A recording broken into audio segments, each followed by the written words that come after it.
Praise the Lord. Hallelujah. We have the letter of St. Paul to Colossians, chapter 3, verse 2. Set your minds on things above, not on earthly things.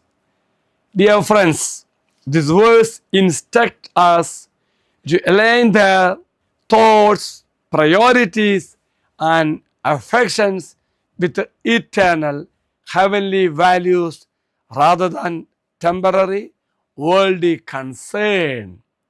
Dear friends, it calls for a conscious shift toward God's kingdom, emphasizing spiritual growth, love, and righteousness, instead of being consumed by worldly pursuit, anxieties, or sinful desires.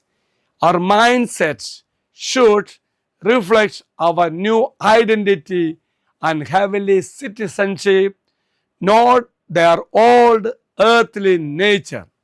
Things above versus earthly things. It refers to Christians' authority, spiritual wisdom, and eternal values.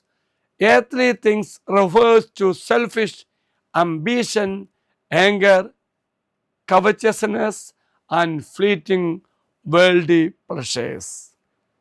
Thank you. The Lord be with you. May Almighty God bless you, Father, Son, and the Holy Spirit. Amen. Have a great day to everybody.